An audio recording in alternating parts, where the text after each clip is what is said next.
Hi there, and welcome to this day in history for July 12th. July 12th is the 193rd day of the year in the Gregorian calendar, 184th in leap years, with 172 days remaining to the end of the year. Today's word is hors de combat. Hors de combat can be used as an adverb or an adjective, and it means out of action, disabled. This comes from French, and it means literally out of fight. And this is kind of a trick word. We've been talking about horse words recently, words about horses or derived from horses. And this one looks like it probably means combat horse, but this term has nothing to do with horses, really. More of a red herring to mix another animal metaphor. A similar, more common word is hors d'oeuvre, which means outside the main course.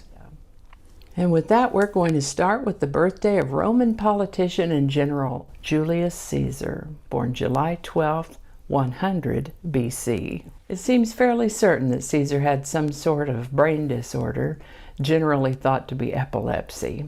Some have countered that he may have suffered from hypoglycemia. Other suggestions include a parasitic infection in the brain or cerebrovascular episodes, like mini strokes. Whatever the cause, he did exhibit evidence of some sort of medical problem that affected his brain. He was assassinated in 44 BC. He was 55 years old.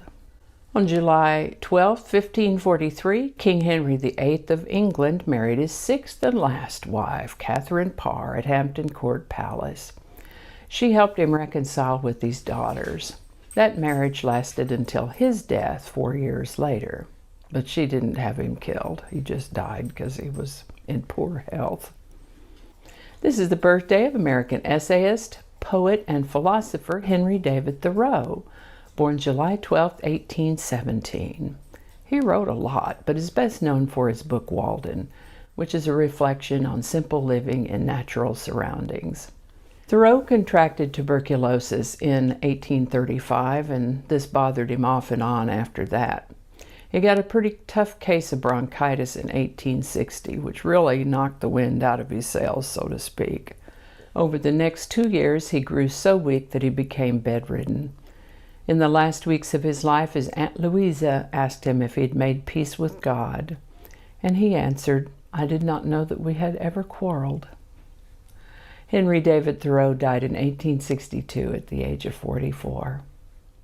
This is the birthday of American businessman George Eastman, founder of Eastman Kodak. Born on July 12, 1854, he lived to the age of 77. This is the birthday of Louis B. Mayer, born July 12, 1884. He was, of course, a co-founder of the Metro-Goldwyn-Mayer movie company.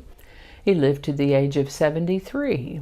This is the birthday of American architect and engineer Buckminster Fuller, born July 12, 1895. He was most famous for his lattice shell structure, geodesic domes. You may have seen such a dome around a military radar installation, for example. Brilliant man, Buckminster Fuller. I used to know someone who built geodesic dome buildings, and he would say that you could heat it with a match or cool it with an ice cube. I never actually lived in one, though, so I don't know that for sure.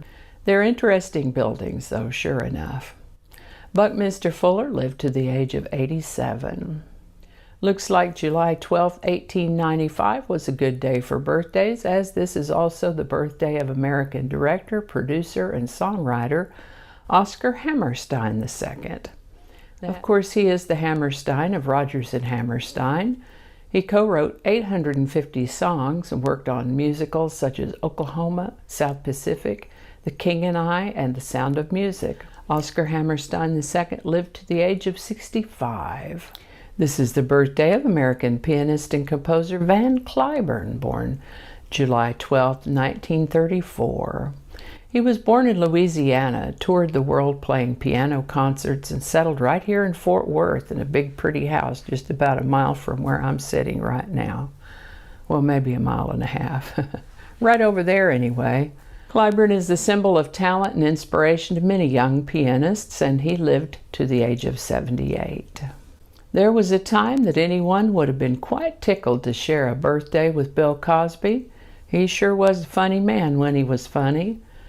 But then we learned he had a shadow side, a sinister, secret side. That said, this is the birthday of comedian Bill Cosby, born July 12, 1937. President Dwight D. Eisenhower became the first president to ride in a helicopter on July 12, 1957. The Rolling Stones performed their first concert at London's Marquee Club on July 12, 1962. On July 12, 1984, Democratic presidential candidate Walter Mondale announced his choice for Vice President Geraldine Ferraro. And I think that's going to do it for us today. I hope you learned something you didn't know before. I know I sure did. I always do. As always, links to my research are included in the show notes. Thanks for watching. Give it a like if you enjoyed this video. Consider subscribing if you haven't already. And feel free to share if you found this video interesting or informative. Images are retrieved from Bing Images, either public domain or licensed free to use and share.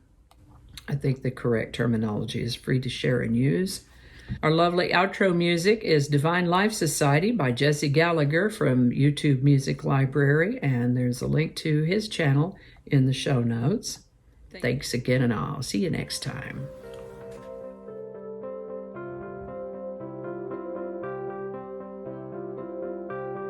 That's fine. Here's the mailman. Let's see how that goes. And there comes the air conditioner. I'm not turning it off though.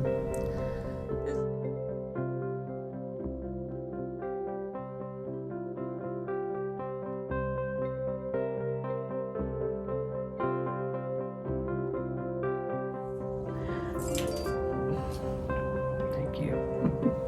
That might not make it into the video. We'll see. Changing it up.